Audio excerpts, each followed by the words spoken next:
Dr.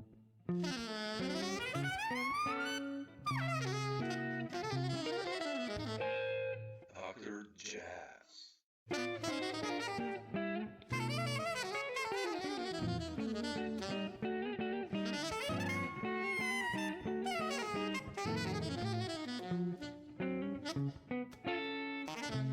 Thanks. Thanks for taking the time. My pleasure. Appreciate it. Where are you calling from? I'm from Slovenia, Europe. Former Slovenia. Is that where you are now? Yeah, former Yugoslavia, kind of to get you. Have you ever played here, by the way? I don't think so. No, right? Ljubljana, maybe, but I don't think so. Yeah. I'm not sure. I don't think so. Yeah, we have to bring you here. Oh, wow. So what time is it there? It's late. Now it's like, 9 p.m. So it's 9 cool. p.m. Oh, not too bad. Okay. My daughter went to sleep. My wife is reading, and I'm doing this. So it's like free time, hobby time. Yeah. But I'll just jump in, John. Like I've been listening to your music for such a long time, and I was so surprised when Quiet came out, your solo guitar project, because I kind of didn't expect it. I thought, of course, you know all that stuff, but still. And how did you decide to do that project? Like now, quite some time ago. Not long story. Please.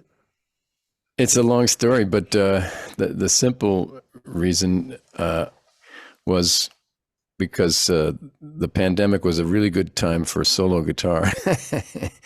Yeah, been there, so did it. Yes, I believe it. And that style of playing, arranging for solo guitar has been a sort of secret love of mine for many, many years. My first guitar teacher, who I met probably in my second year of college, I think, if I remember correctly, was a guy named Harry Leahy. And he was an expert jazz guitar player and great teacher and great guy. But he really had the chord thing together. He had studied with Johnny Smith. Oh yeah. As well as with Dennis Sandoli. And Johnny Smith, of course, is a master of that style. And essentially that Johnny Smith's playing in that style is sort of, it became for me sort of the benchmark, because I played with a pick, because it was a jazz guitar sound, basically. It was always sort of the pinnacle of that sort of ideal of arranging for solo jazz guitar. And Harry was great at it. And so he got me, so he blew my mind basically with the chord knowledge that he had.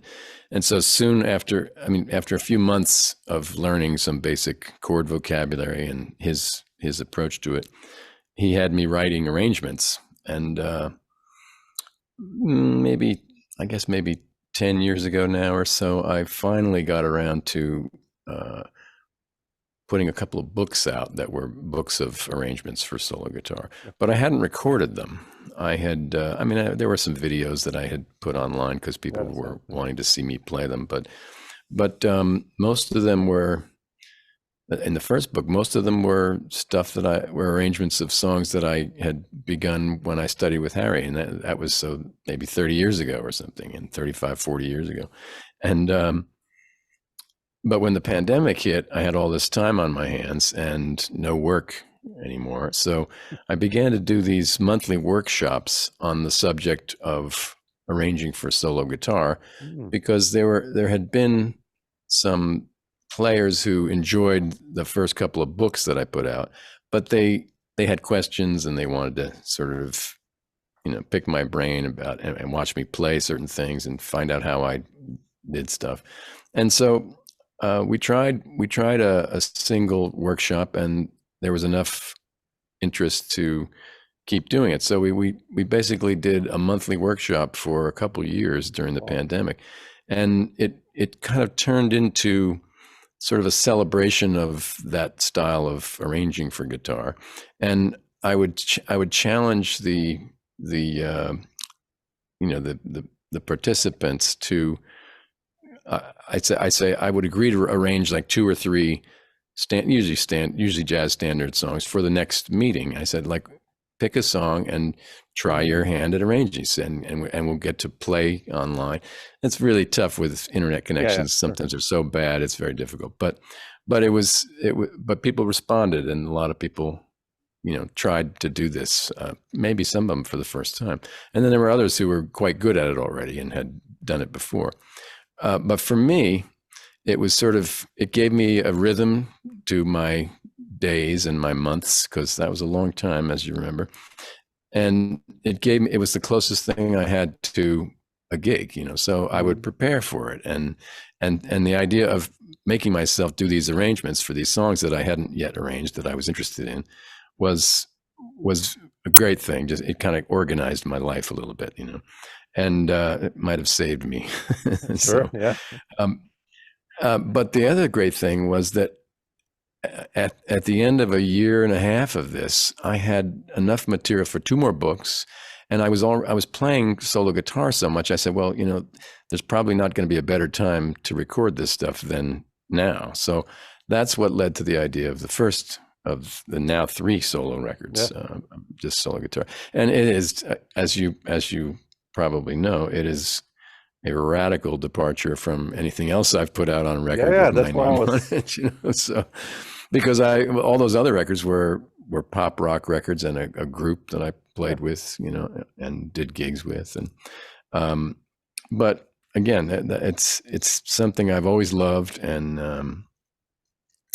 I in getting to do more and more of that for those 2 or 3 years, I think I got better at it, and it made me think that, okay, well, like I said, I better do this now, because I'm probably not going to get any better at playing this solo stuff, because once the pandemic's over, I'll go back to my normal life, and I'll probably be too busy, which is probably a good thing. But I never made a living playing solo guitar. I tried a little bit when I was younger, but my work world is a different world, of course. But it's something I've always loved, and I wanted to contribute. Because at first I thought, when we started doing these workshops, I thought this might be a dying art, an endangered species of guitar playing and arranging, and I found that it's clearly not. There are a lot of people who are really doing this very well, and a lot of younger guys too, a lot of younger people who have the same interest, and so that was encouraging. I met a bunch of people who do this kind of thing well, and that I hadn't known before. So it was sort of the silver lining of the pandemic for me. That's beautiful. Like I said, I know you from, obviously, like you said, all those records that you've done, and this came out, I was like, damn, man, that's incredible. Like really it's cool. a very different thing. Yeah. But did you do a gig also with this repertoire? No, I never have. I mean, part of the problem for me is those are very difficult. There are some that I've been able to play and keep sort of in shape, and I played for my niece's wedding, and I played 3 of the songs from one of those records, and I got through it okay. So I could get some of that stuff up to performance level, but it would take a lot of work. Yeah. And the reason I haven't dived into that kind of project is because I've had issues with my left hand and arm for over 30 years now, and it's that kind of playing is particularly demanding on the left hand. There's a lot of stretching, and that's difficult for me to do. I just found out I have pretty severe arthritis in the basal joint of the thumb, both sides, but it's worse in my left hand. And so, I'd like to, but I was able to get through the recording, but that's because I could take my time, and there was nothing else going on, and I could do as many takes as I needed to, and edit it if I have to, So, but playing it live is a challenge. That some of that stuff is very difficult, and almost, I think the style is difficult in and of itself, but for me, with some of these hand issues, I'm a little reluctant to try to get up to gig speed, like with 30 or 40 songs. I know some people can do that though. There's a guy in California, in LA, who's become a good friend. Stan Ayeroff is his name, Okay, I'll and check him out. he's been playing almost exclusively nylon string now for many years, and he does gigs, and he can do a 5-hour gig, and he has the stamina to do it, number one, but he can play tunes all night long and not repeat himself, because he's got a huge repertoire, and so he's a guy who has the strength to do it, you know. Lucky for him, his hands haven't failed like mine.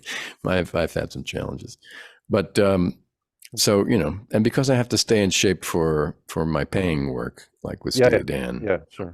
I'm reluctant to sort of commit to like a heavier setup with, you know, strings that are heavier and a jazz sound and that kind of setup on a guitar, because that'd be tough for my left hand at this point. Right and now. It's a beast solo guitar playing. I mean, it's a bit of a beast, yes. Yeah. I mean, you know, I've seen live like I don't know, Ben Monder solo and you know, Bill Frisell and all these guys, and then I'm like, shit.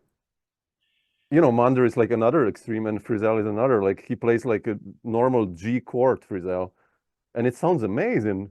And then you play the same chord, and it's like, yeah, well, that's not it, man. You know, it's like, so how come? Yeah, I know. What's that about? Yeah, it's. Well, talk about an X factor. Yeah, Bill has one of those. He's a big X factor, and who knows how he does that so beautifully. I don't know.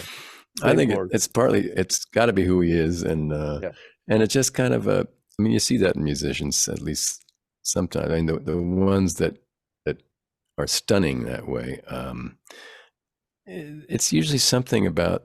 I think it's something about the way they care, the way they pay attention to every little detail, and like it's just some commitment to steady attention to every little thing, that like it all matters, you know.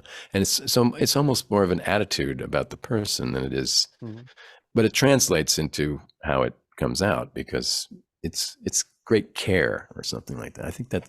Because I'm so curious about the X factor, you know. I call it the X factor because it's like, how come he can play that chord and it sounds like that, and I play it and it sounds like this?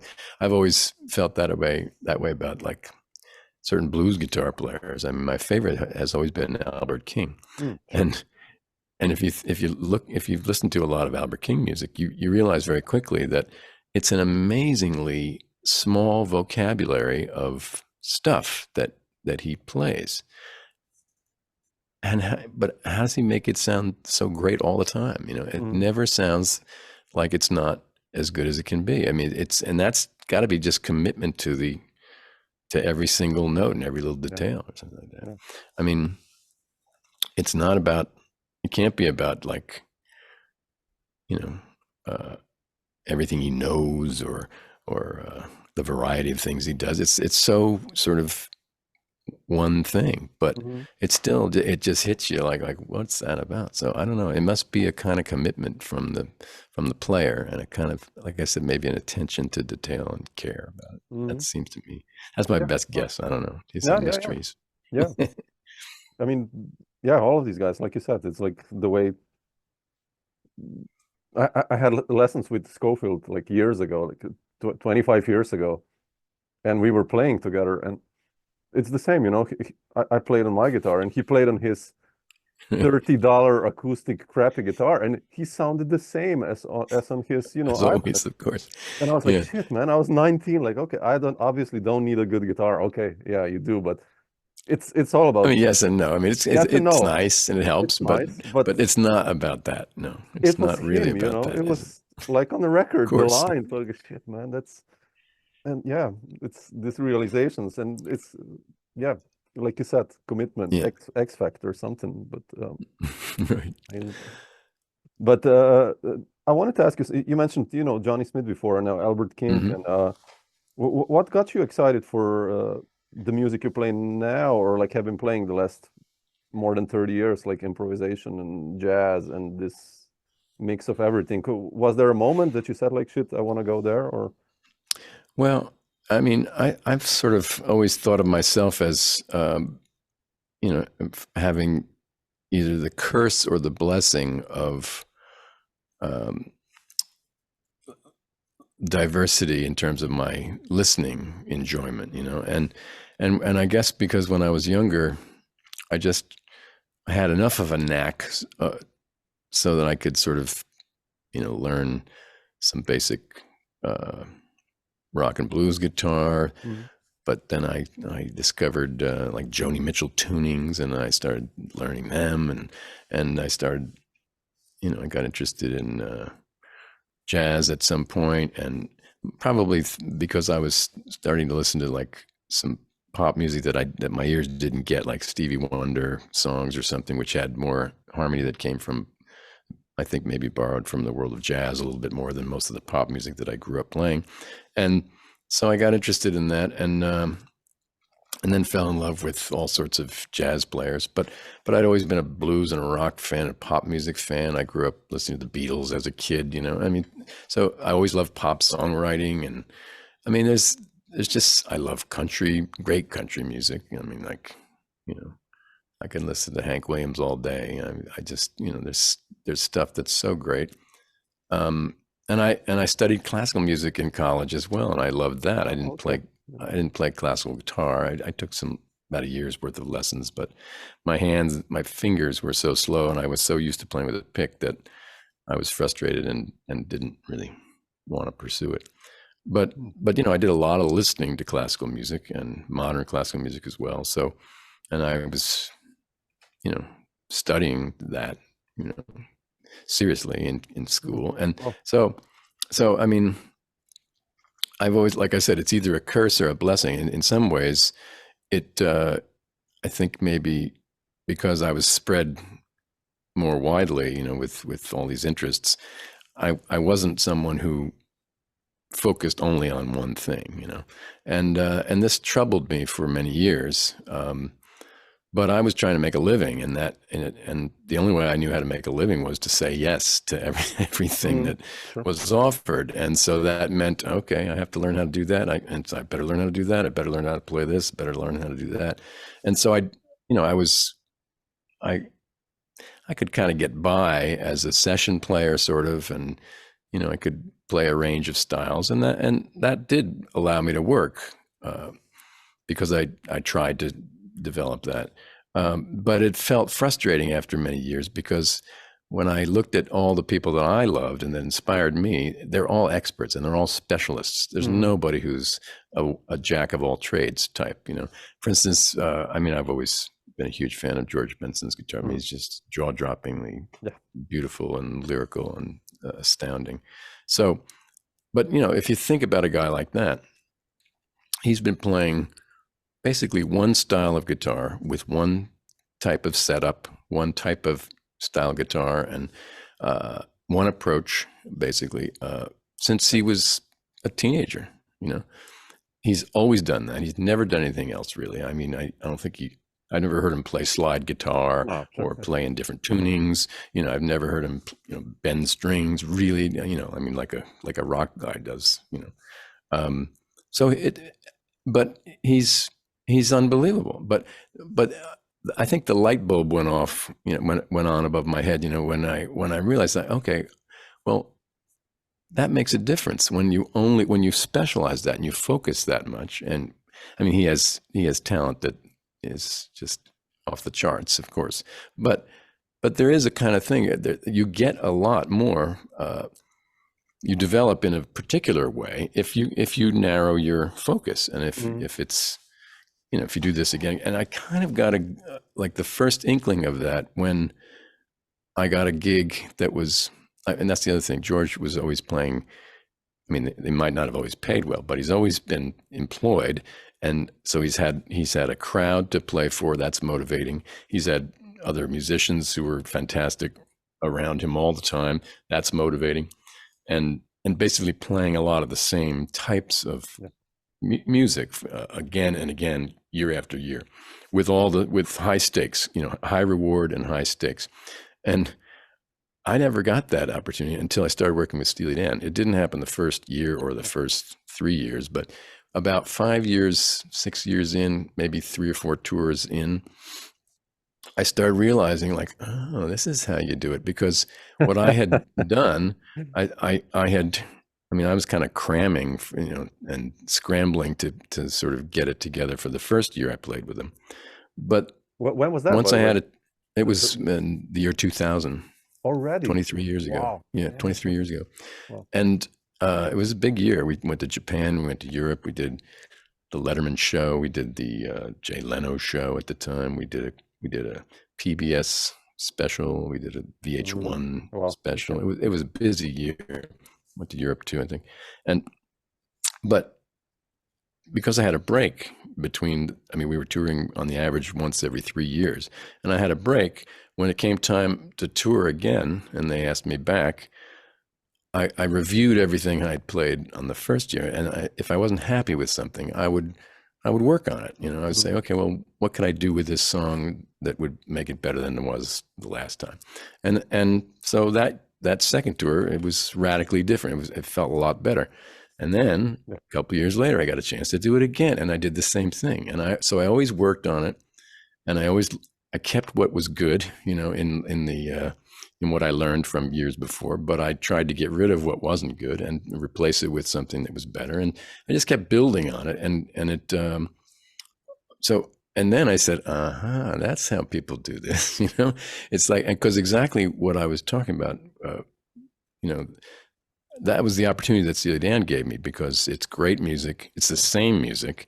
It's a great band, always a great band, and often the same band. So all these, and it's high stakes, high expectations from employers, from colleagues, from the audience, good pay. So you're rewarded. You have every reason to want to give it everything you have. And then you have the repeated opportunity a couple of years later. And then eventually we started working every year. So this is how, I mean, basically I finally started to sort of feel like my diversity wasn't a curse anymore, but that it was becoming a blessing, because in a way, Steely Dan's music is pretty, it's hybrid to begin with. It borrows from a lot of places. I don't think you could really do that job well without an understanding of jazz harmony, for instance. Sure. But you certainly have to know, like, rock and blues guitar sounds. You have to be familiar with that too. So I think, in a way, my diversity allowed me to get that job and to keep that job. But that job really was the first time that I had to focus that narrowly on one thing. And I began to see that it was a way to sort of develop a slightly more personal, like, electric guitar style of improvising and soloing, and I tried to incorporate that on the records I made, the solo records I made. I mean, by the time I did Time on My Hands, I was consciously sort of trying to sort of present myself as the kind of player I sort of felt that I was finally growing into, which felt much more personal than it ever had 10 or 15 years before that. I was working, but I wasn't getting any better at sort of that identity thing, And it's never been a priority in Steely Dan for me to sort of put my stamp on it. That was not my motivation. My motivation with any music is almost always big picture first. The whole I mean, I love Steely Dan's recorded work so much. It's so beautiful. Yeah.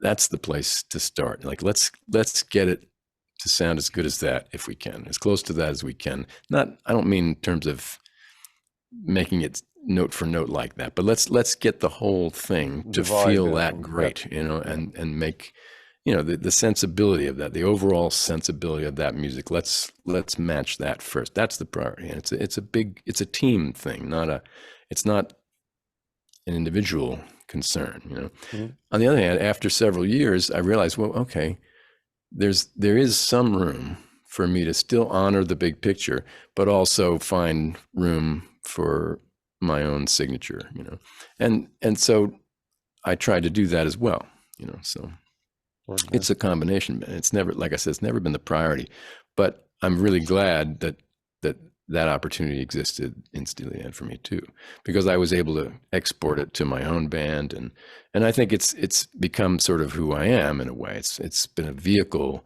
for my own sort of more narrow personal development, which is a good thing because that's what was missing for me. Mm.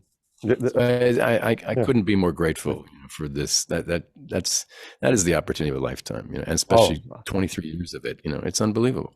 Yeah. There are a lot of people who could have done as well or better on that gig, but I'm grateful that I had that opportunity, and I did my best to rise to the occasion and play it as well as I could. And there's more coming, so it's all gravy. It's all I saw you have with an Eagles double bill tour or something. We'll be able to do at least 3 more months of that, January, February, and March, and I hope quite a bit more. We'll see. Yeah, that's incredible. Now, I wanted to ask you about Steely Dan later, but since we're talking about it. I love those records too, Against Nature and Everything Must Go and the early stuff. But how did you get that gig, first of all? And I didn't watch any other interviews with you just to be surprised by everything, by the way. That's okay. And well, I know you probably have different listeners. I have, but it's okay. You have different listeners from the ones who heard these stories before. So audition. I mean, how did that go? Or the first gig. I mean, your experience. It's this sort of interesting story, I guess. I mean, I was a freelancer in New York City all through the 90s, and by the end of by sometime around 1999, I had become good friends with a guy named Ted Baker, who sadly is no longer with us, but he was a great keyboard player who I worked with in the pit orchestra for The Who's Tommy on Broadway. That was one of the first shows I got to play. But we became friends and stayed friends, and we would do some gigs together here and there outside of Broadway. And he happened to get the job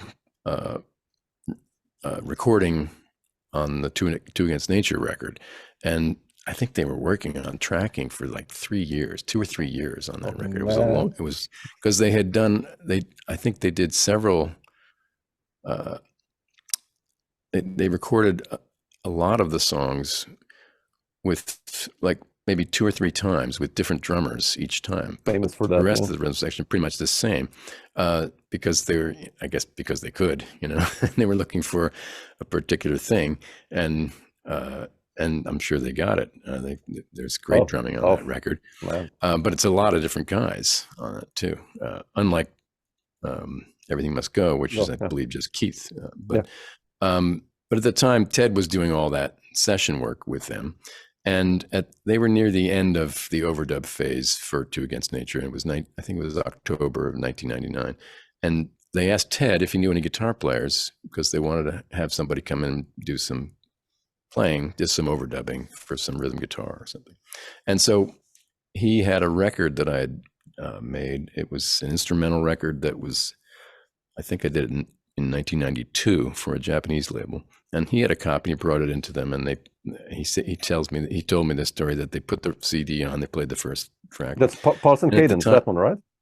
Yes, that's the reissue name. Okay. It was I want to called ask you about that one. something else. That's a beautiful record. It was called something else at the time, but my idea of that at that time, what I was trying to do was sort of, something that I was a big fan of Weather Report music. I was trying to make it sound like Weather Report, but with a guitar player in the center, front and center, and that was kind of the idea. And so Ted told me that they put the first track on, listened to a little bit of it, and they made some wisecrack about how derivative of Weather Report, I guess it was, or something, But I got a call, so Walter called me on the phone, and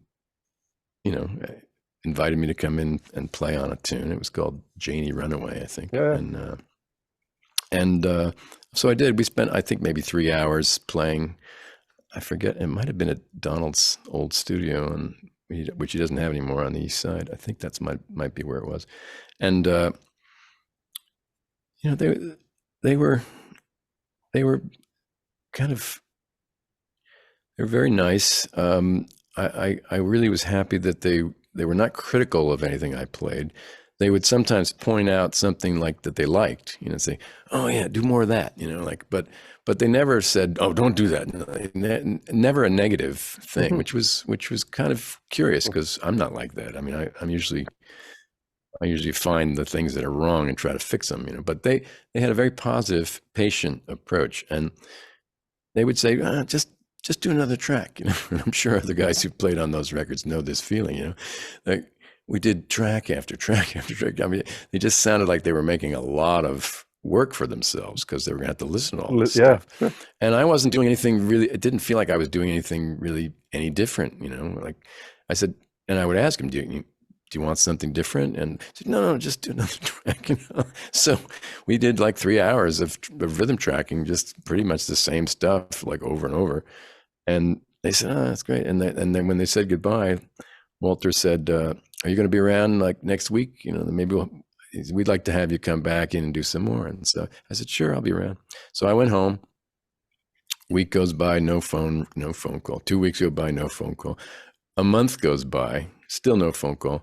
Another week goes by, and I'd given up on it completely. I said, okay, well, whatever, And then finally he calls back and said, oh, you remember when you were back here in the studio? Remember that track you played on? I said, yeah, I remember. He says, well, we're not going to use anything you played. And he paused. So he was just yanking my chain, and he said, then he says, I said, yeah, okay, well, all right. And then he says, but we'd like you to come back in and play some more. We got a bunch of other songs we want to have you play on. So I did, and I don't know how many more sessions we played, but I think I ended up playing on 4 of the tunes on that Two Against Nature record, mm-hmm. But not Janie Runaway. Wow, okay. That's hilarious. But anyway, somewhere while we were recording those sessions, at some point they popped the question, which was, we're going to do a lot of touring in next year, and would you like to join the band? Yeah. So there wasn't really an audition. They had worked with me, but they hadn't really heard me play much. We might have taped that VH1. Oh no, it was the Making of Asia that we might have taped, because they did hear me play a little bit on that. VH1 was doing this series about the making of classic albums, it was supposed to be a video, and it was a video, and the series was a bunch of videos, but there wasn't a single photographic snapshot of anything on the Asia record. Nothing. It had nothing. So, and nobody had cameras, and nobody was. I mean, it was an amazing record, but there's no documentation, I don't think, about it at all. Oh. So they wanted to recreate it, which is a dumb idea, but they were going to pay handsomely for it. So Donald Walter said sure, and they called Bernard Purdy, and they called Chuck Rainey, and actually keyboard player was like Paul spacing on his last name. I can't remember his last name right now, but keyboard player who had tracked on so many of those Steely Dan records. Paul Griffin, I think his last name. Oh, yeah. Does that sound right? I don't know. Maybe Griffin sounds familiar, but then thinking about the trombone player. I think so. Yeah. Sure. I could be wrong. But and that was an amusing day too, because we were sort of, they had cameras rolling, and we were just sort of playing rhythm track sort of stuff, and they were taking pictures, and it was just all made up, but they wanted to have something to show on the video, so because it didn't look real, but it sounded okay, I guess. But so for that I had to learn a bunch of songs on the Asia record. So I guess maybe they got to hear me a little bit playing on some of the songs, because there was no audition per se. They had worked with me as a session guy, and then but it occurs to me now that they probably had heard me play a little bit in a more musical context when we did that VH1 taping. So maybe that was before they asked me. I'm not sure. I don't remember. Too long ago. Yeah. How were the rehearsals for the first tour? I mean, how did that look like? And the first gig, I mean, do you remember that? Yeah. The first gig was not a live gig. It was a live gig, but it was the PBS special. And I think we rehearsed for I don't know, it might have been a week and a half or something like that. Oh, okay. So there was a limited number of tunes that we had to do. And we had 2 performance nights that they were going to film and record. And they were going to pick the best of, each song from whichever night. And I think they were able to even edit between them. But it was a shorter list. It wasn't a full concert's worth of material, really, because I remember feeling pretty good about a bunch of the tunes that we had played on that special, and we had rehearsed for that special. So I think for about 10 days or something like that. So I was okay with that, although still was kind of intense. But then very soon, without really much time or maybe any time to rehearse anymore, we had to go to Japan and we had to do full length concerts, and there were a lot more songs. So I was really scrambling then to just, because those tunes, almost every one does something a little unusual, and it does it just once, and you have to remember it. Sure.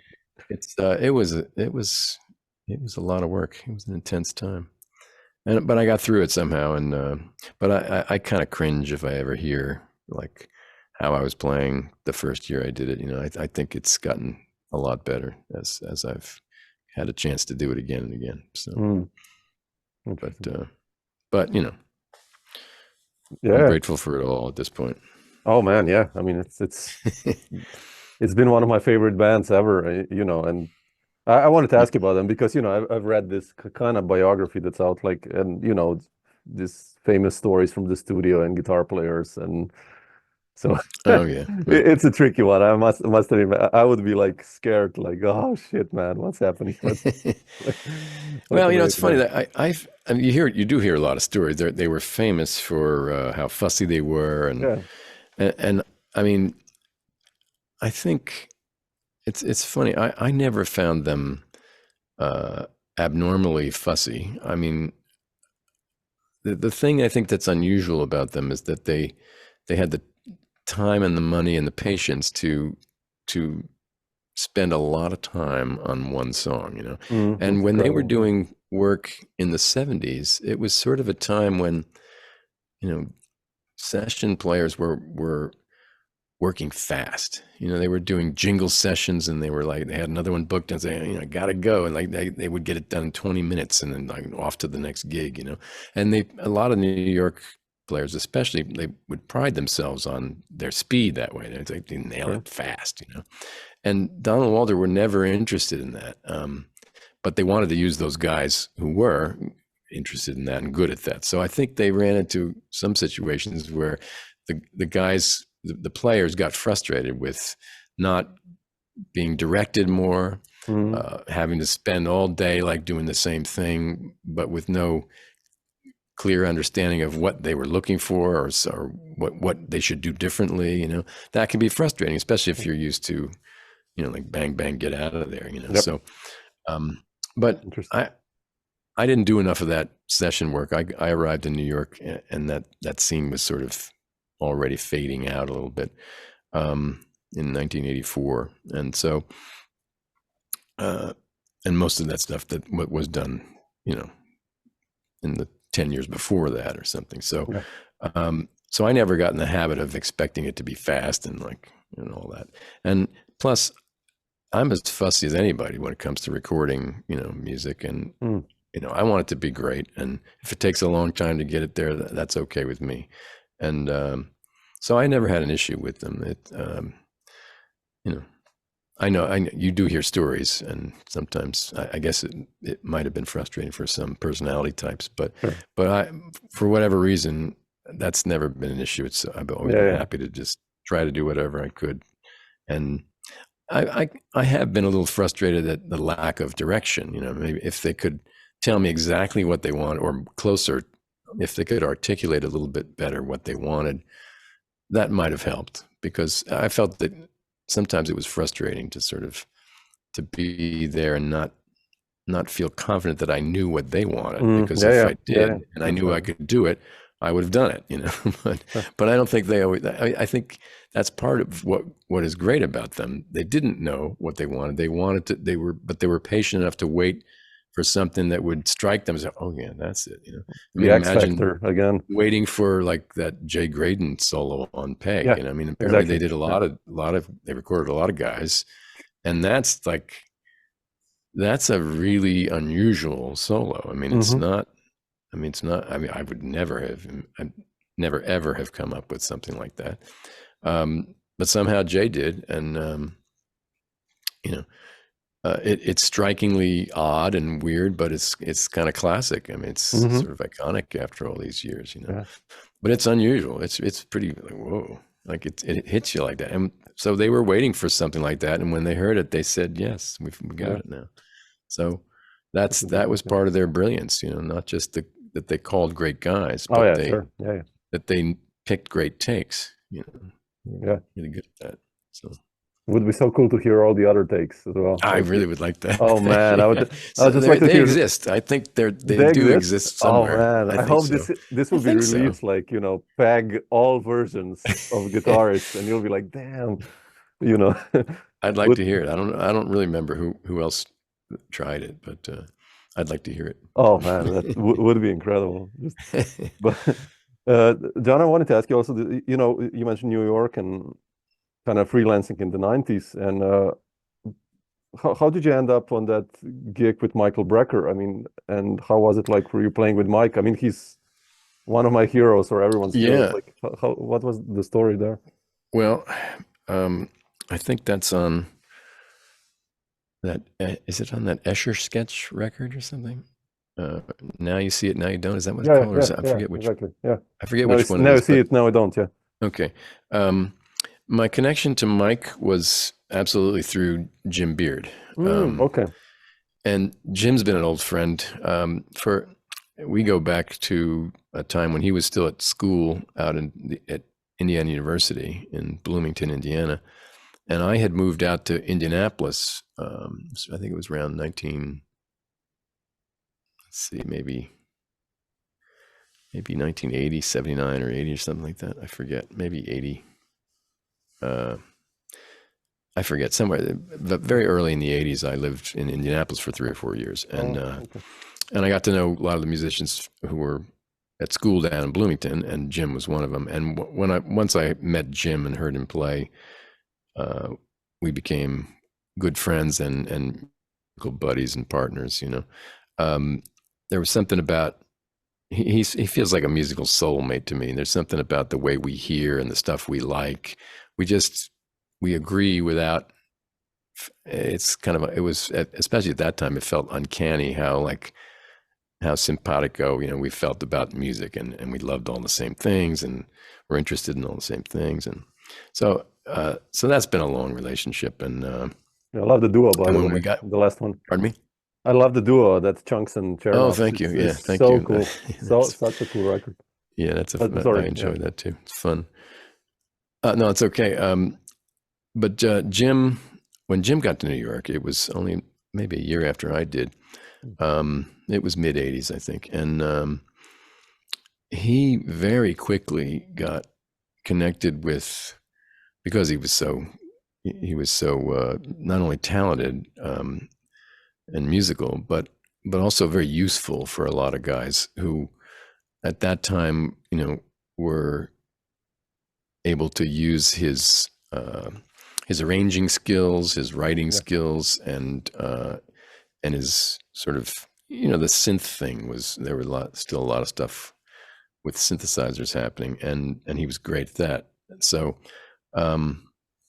but you know, his production abilities and pre-production abilities, you know, and just organizational musical stuff, and his writing, you know, was a real selling point for him. So he got positioned to do quite a bit of recording, and sometimes quite a bit of producing too. I think he began to, but you know, he was at that time, I think he worked with Wayne, he worked with Pat Metheny, he worked with Sco, he worked with John McLaughlin, Bill Evans, and I actually got to work with Bill Evans a bit around that time too. And all of those connections to that whole scene were, for me, I think virtually all of them came through my friendship with Jim, because he would invite me. You know, Bob also? Yeah, that's, I think, Oh, two or really? three Bob Berg records. Yeah, yeah, And I they love were, those. Yeah. I mean, the reason I'm on those is because Jim invited Okay. me, you know, Okay. and there were a lot of those records. I mean, there's a tune I wrote that Jim put on Dennis Chambers' record too, and I think it's the title of the record, "Getting Even" or something like that. Yeah, yeah. I don't think I played on that. Right? I might have played on one track or something, but yeah. So Jim, it was a lifesaver for me because I was new in New York and I wasn't working nearly as much as I wanted, and I certainly wasn't doing the kind of work that I wanted to do. But when Jim began to call me for those types of gigs, those were as good as, you know, more than I ever imagined I'd be able to do. So, and Mike's record was one of those too. And we did one with Randy. We did one with Danny Gottlieb, Victor Bailey, all those records. Jim was involved with all those too. And I'm sure he introduced me to all those guys that way. Mm-hmm. And I was able to make that record, the Complete Rhyming Dictionary is what it was called first, but we re-released it as Pulse and Cadence later when it was out of print. How did that one happen, by the way? And well, that one Peter happened and Victor and all those guys. I mean, that's well, it happened because there was a Japanese label at the time, and they had a guy sort of scouting in New York for artists to sign for this Japanese only release record label.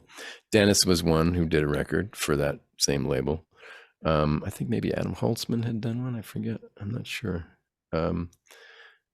But they were looking for people, and they went to the guy who was searching for people was looking around New York, and somehow my name was in the mix because of, I'm sure, all those things I had been doing with Jim, and yeah, they had a little for that kind of time, actually, compared to what you get now. Like they had a pretty decent budget, and you know, I had some tunes, but I did a lot of writing for that to try to sort of, you know, make it as good as it could be. And I was, as I told you, I was a big Weather Report fan at that time, and so I knew Victor, and I didn't know Peter, but Jim did, and I think Jim called Peter for me, and so, you know, I don't think Victor and Peter had ever played in Weather Report at the same time, but they both, you know, they knew that music, so they were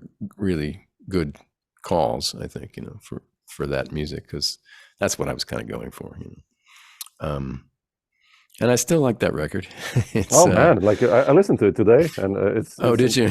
Yeah, it's beautiful. I was like, damn. Well, thank you. I mean, great writing. I don't love everything on it, but it generally holds up for me.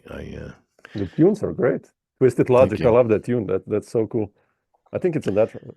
Yeah. Which one? Twisted Logic. I think it's on that record. Yeah. Oh yeah, it could be. I forget. Yeah. City of Lights and some others like this. Yeah, those are the new names. I retitled everything so so the revenue stream would be clear. Yeah, sure. yeah. No, a beautiful one. Yeah. Well, thank you. Did you ever tour with that group or have gigs? No, I never did. Okay. It was a funny time. I mean, it's funny because just before that, I guess probably around 1990 or something like that, Jim did 2 tours with his own band. I think he had at least one record out by that time, and I think Song of the Sun. I think maybe right? Song of the Sun was the first, yeah. And I think the one after that, whichever, I forget what it's called now, but I think those first 2 records he did actually try to do a tour in support of, and I think he was so sort of frustrated by how difficult it was and how little money there was to be made, I guess, and how it just, I think it felt like a really daunting enterprise to him. So he lost interest in pursuing his own sort of band, you know, on the road like that. And so I think that gave me pause. Like, well, if Jim can't get this together and can't commit to it like that, I said, I'm not sure I can either. And plus there was, by that time I was already sort of becoming interested in the sort of pop rock songwriting that I had always loved, and felt in a way that I had abandoned, when I learned jazz, but it was always something that I loved, and I was beginning to play with a trio around New York. I guess we probably were working by the late 80s. We began to play like blues gigs in bars and stuff like that. And we were doing mostly cover tunes in the beginning, all cover tunes in the beginning. But then we started writing songs of our own, and that was fun. And so as we did more and more of that, I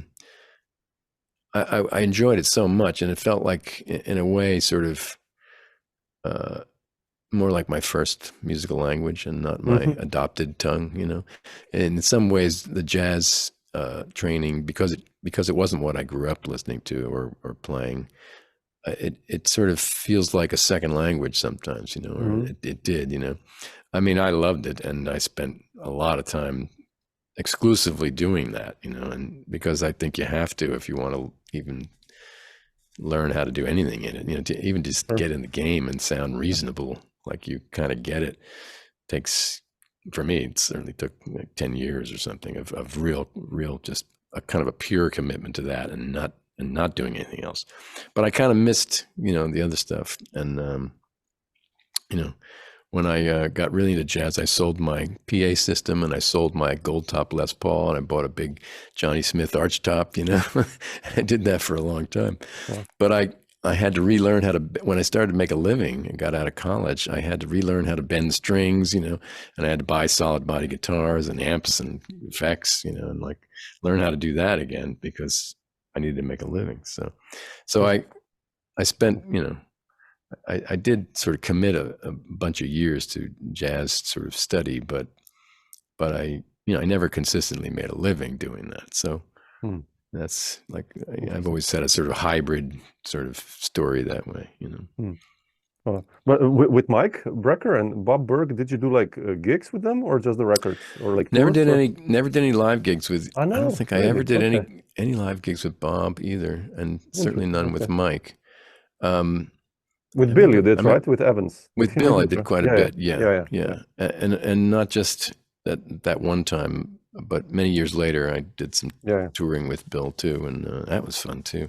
Yeah. I felt a little better at it later, and I think when I worked with Mike, I mean, I just was so in awe of him, and I was such a fan. I was quite intimidated just to be playing in the same band as he was, or group, session or whatever. And we did do, I think I did, maybe it was an audition or something. I mean, I did play with him once in a rehearsal studio or something. And I remember feeling just like it was very difficult for me, just because I couldn't get past like who this was, and I just didn't feel worthy, so, and that's a funny thing. It makes me think of these, that idea of whether you get called for a job at the appropriate age or time. That's an interesting thing. And I've thought about this before, probably said this before in interviews, but I remember my first real road gig was right out of college. It didn't last for more than a couple months, but it was with Jack McDuff, the great organist. Really? Yeah. Oh man. Yeah. And it was maybe 1979, 78, something like that. And it was, I was very young, and I was sort of an inexperienced jazz player, but I was interested in playing jazz, and that's all I wanted to do at the time. And I was really into it. But my sort of slant on it was, I would say, a little more academic than the kind of thing Jack would do, which was greasier and and more soulful and more bluesy, I was into Jim Hall and, but like, to play like Grant Green would be the ideal for like somebody like Jack, like for his band, or George Benson was in the band, of course. That was that was a very special chair, and I knew it, but the point is that I was too young musically for that gig, at the time. 10 years later, I would have been so much better equipped to do what would really sound better with Jack, you know. And but the irony of it was that 10 years later, there's no way I would have ever said yes to the conditions of his gig, which were terrible. You know, like, they were only for young kids to do because it paid so little. The conditions were horrible, really, really awful. And I liked him, but I realized quickly, like, no, I can't stay on this job. And you know, he kind of left us in a hotel on the perimeter of Indianapolis at one point. Went up to Chicago to visit with a friend, and said, I'll go get us some gigs, you know. Like, and he left us there, and there was nothing to eat except the peanut butter crackers in the vending machine, you know. So I had to escape, you know. I paid for a train and just went back to New York and just split, you know. So it was not for me. But like I said, 10 years later, I would have been musically, it would have been the right time. Yeah. But then there's no way I would have accepted the terms. So sometimes gigs just, the stars don't align, you know. It's just not, things just don't work out. And with Mike, for instance, you know, I think maybe like 10 years after that one too, maybe I would have been better able to sort of do his gig and maybe feel more confident, or like I could contribute something, but I'm not sure about that, because I just think that calls for a different kind of, you know, musician from me. I still don't feel like I can hang with, I mean, that's just, to me, that's as good as it gets in that kind of style. And that's never been my sole focus. And, you know, I just don't have that kind of ability. But when Steely Dan called, it was interesting. And the type of guitar playing that was required from Steely Dan, you know, was something I felt like well equipped to do, number one. But if I had been called for that gig maybe 20 years earlier or something, I might have been too green to sort of know how to do it well. And I might not have had the confidence. I might have freaked out, you know, because they were well-known guys, and I revered those records. I thought they were fantastic. But I was old enough when they called me, and confident enough to know that, like, okay, yeah, this would be a good fit. And I think I could do this well, and not be that nervous or freak out. And so I never really was I never had that problem with Steely Dan like that I had with Mike, you know, where it's like, oh God, I'm not worthy, you know. I always felt like, oh yeah, well, yeah, this I can do, you know. Musically, yeah. And I was old enough to feel like, you know, none of that nervousness, just it's like, oh yeah, this will be fun, you know. So I mean, you can wait a lifetime and not get those kind of lucky things to happen, you know. There are probably more misses than there are hits that way, you know, in most people's lives. Although some people are really, they get lucky, or they're so talented that they attract great situations for their entire life. But anyway, it's always an interesting thing. And and I thought that I'm certainly lucky that the Steely Dan offer came at the time that it did, you know, because it also led to other things that were fun, like Boz Skaggs. That was really fun too. So really, a lot. Yeah, and then I felt like music I could play too. Like, okay, yeah, this I can do. You know? Interesting. Otherwise, not to take too much of your time, but I wanted to ask you: are you still planning to make a band record? Like, say that again. You broke up just for a second. If you still plan like making a band record, not like a solo guitar, but like because you did the duo with Jim, and you know, the solo, and yeah, well, it's been an interesting time that way. I mean, we you know, the records that we made, let's see, there's the first one is Like So, and then Shine Shine Shine, and then Time on My Hands, and then Adult Entertainment. There are 4 of them, and there's a live DVD that has a lot of the same songs, but yeah, so I guess there are 4, you know, studio records of songs that we've done. I doubt that I'll do another one like that, only because I think all of them, and they all got made because we were working. You know, we were out playing gigs, and you know, maybe the first one a little less so, but no, even then, I mean, like that, the idea of recording those came out of, like, you know, maybe 8 or 10 years of writing songs and playing with with those two guys, with Dennis Espantman and Frank Pagano, the bass player and drummer, that also wrote a lot of those songs with me. And when we were, you know, when we were done with the first record, we were out playing a little bit when we could, when I wasn't on the road. You know, we enjoyed it enough, and we were interested, so we would write more songs, and now we got enough for another record, and we did that again, and so, but we haven't continued that, and so I guess that got interrupted, you know, several years ago, not just by the pandemic, but yeah, somehow when we finished the last one, which was Adult Entertainment, it felt like that whole project for me had sort of peaked, you know. The biggest selling one, they don't sell really, but comparatively, the biggest selling one was Time on My Hands, the third one.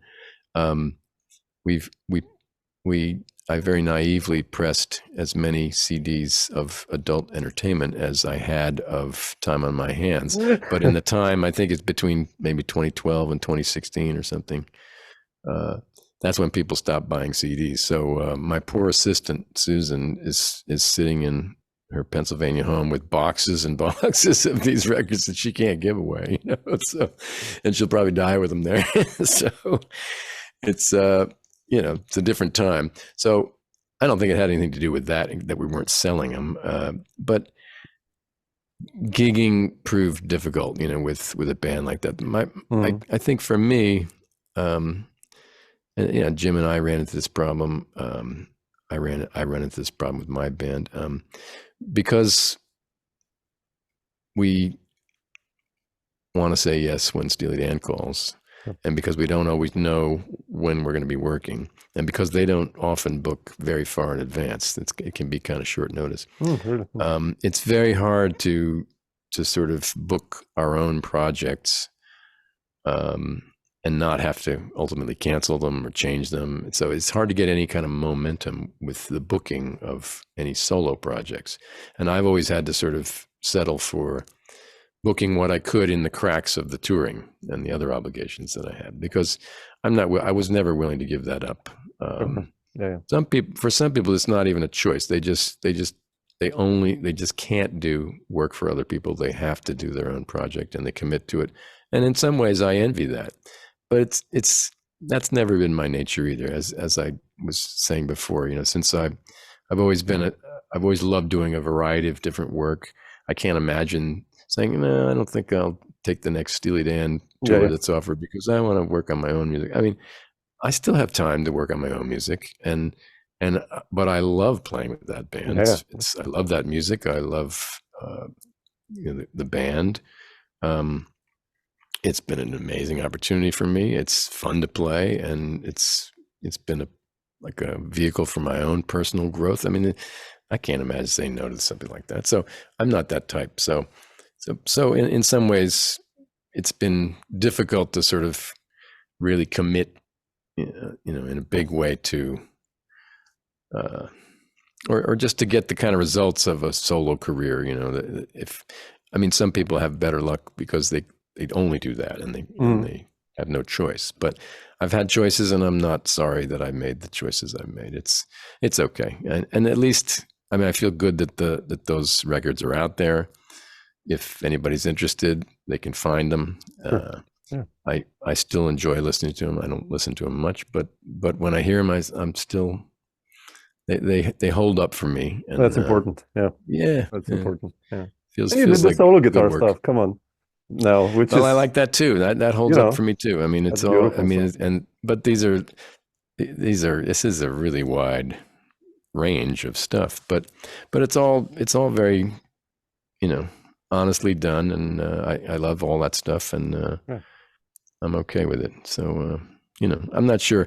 I mean, I'm 69 years old now. Be 70 in April, and I'm happy not to sort of feel urgently like there are things that I need to do that I haven't done yet. You know, I mean, there's plenty of music I want to play.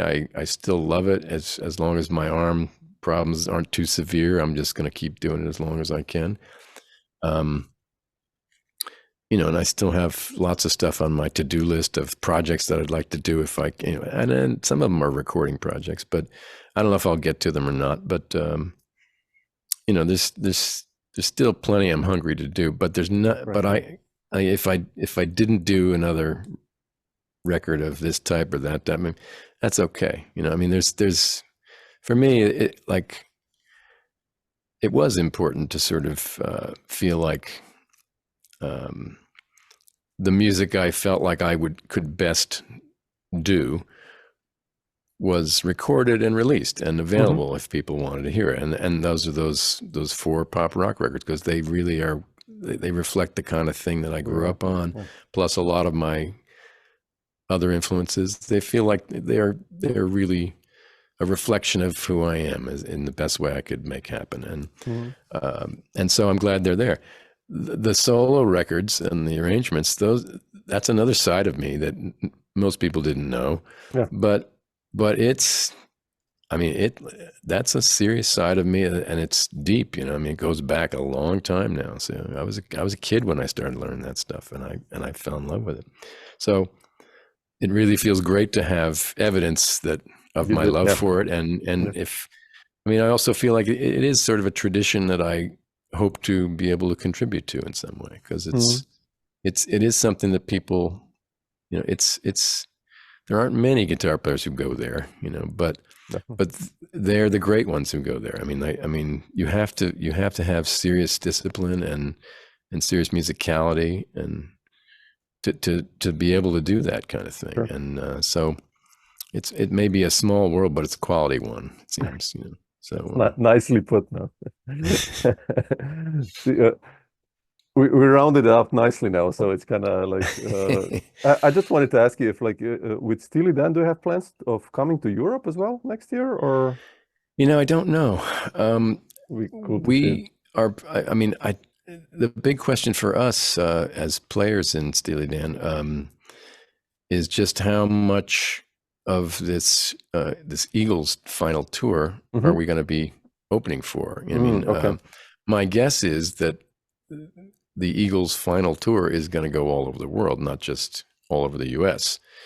And we're doing a lot of the US, but my guess is that they're going to go overseas, and probably to Europe, probably the UK, maybe Japan, maybe Australia. I'm not sure, but and I don't know whether we'll be invited because it's their tour, not ours. And clearly they don't need us. But I think it's a pretty great selling ticket when it's Steely Dan opening for the Eagles. It's hard to beat, you know. I would go see Steely Dan and then leave, you know, for a beer or something. Well, a lot of people do kidding, that. Some people do that. I did stay for the Eagles show the first night we played in Madison Square Garden in September, and I got to say it's fabulous. I mean, sure. First of all, they're hit after hit after hit. There's so many. It's kind of ridiculous. They don't have time to do them all, but and they sound so great. They've got great technical help, and you know, everybody's sound is so great. The singing is fantastic, solo singing as well as the group singing. Everybody sounds great. The playing is great.